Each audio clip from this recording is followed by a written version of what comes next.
Alors, quels sont les indicateurs du cadre des résultats Europe dans le monde? Donc, le CREM, aussi appelé le GEF, Global Europe Results Framework en anglais, sont les indicateurs d'un cadre de résultats institutionnels utilisés pour collecter et mesurer les résultats clés obtenus par les interventions financées par l'Union européenne, plus spécifiquement dans le cadre de l'instrument de voisinage, de coopération au développement et de coopération internationale, donc l'IVCDCI, ou DICI en anglais, Europe dans le monde, et sont donc des indicateurs applicables aux régions concernées par la politique européenne de voisinage.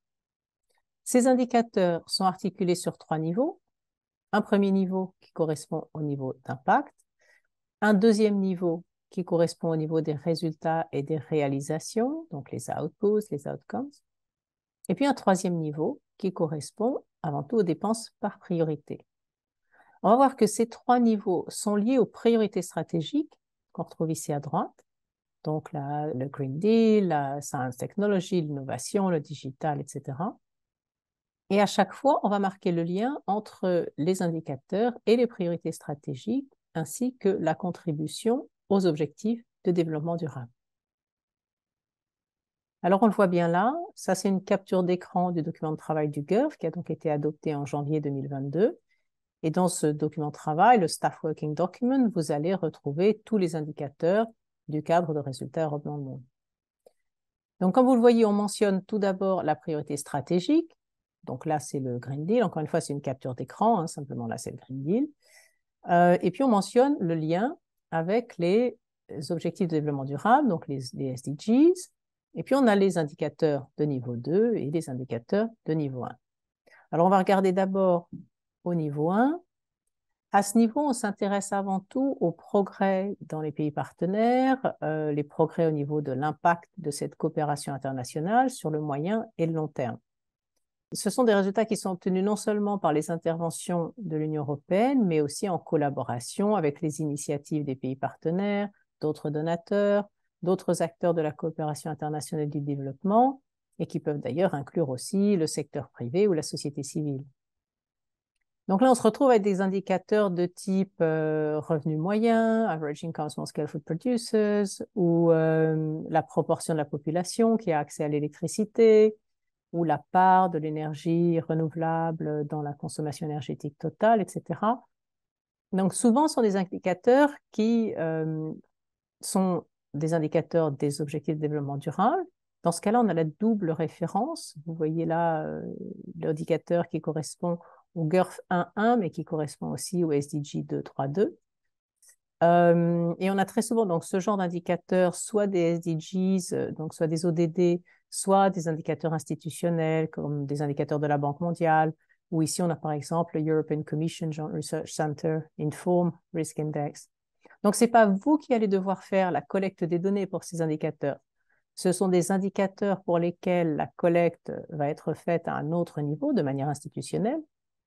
Et par contre, ce qui est important, c'est qu'à votre niveau, vous pensiez à inclure ces indicateurs dans vos cadres logiques, donc au niveau de l'impact, de vos documents de programmation et parfois de vos contrats, pour qu'on voit que vos interventions contribuent à ces indicateurs.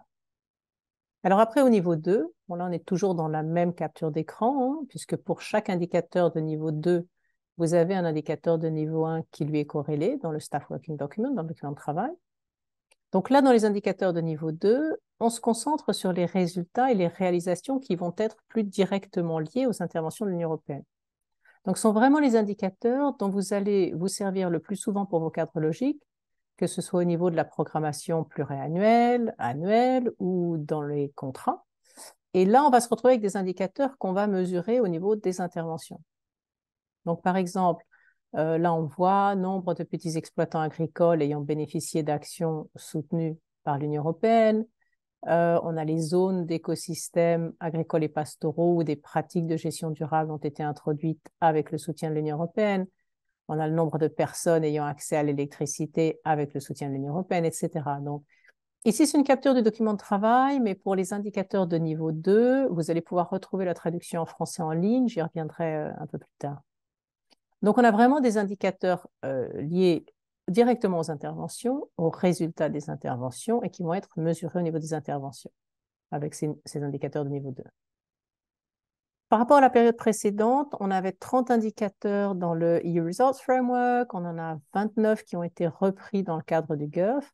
Donc, on a vraiment une continuité, hein. On a 10 indicateurs nouveaux qui ont été introduits pour refléter les nouvelles priorités, mais globalement, le CREM, donc ce cadre de résultats Europe dans le monde, c'est un cadre qui a été étendu, qui a été consolidé, mais qui est vraiment aussi dans la continuité des indicateurs précédents. Alors maintenant, les indicateurs de niveau 3, c'est toujours une capture d'écran, hein, du document de travail sur le GURF.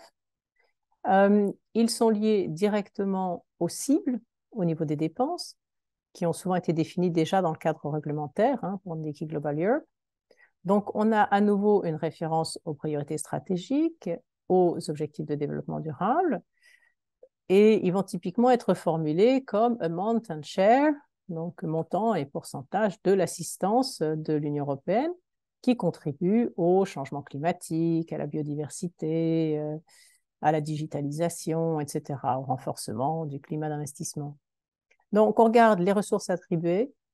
À chaque fois, on a aussi une corrélation avec les indicateurs de niveau 2. Donc, comment ces ressources vont ensuite être mesurées au niveau des interventions.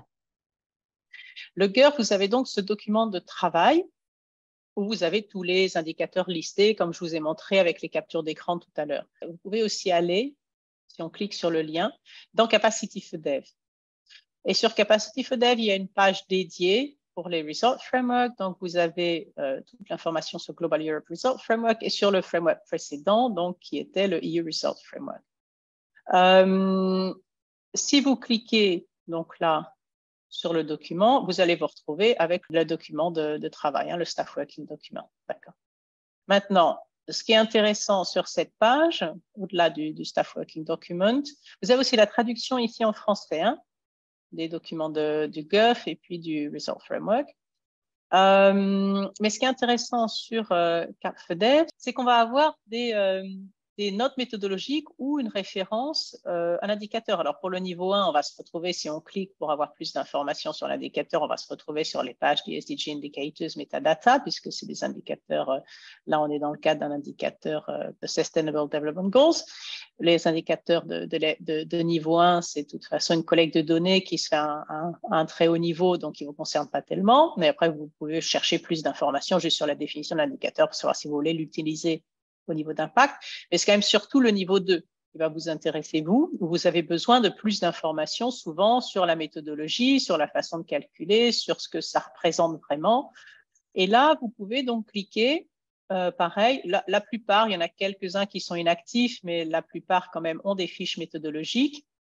Donc, vous pouvez cliquer sur l'indicateur et là, vous retrouvez la fiche méthodologique de l'indicateur.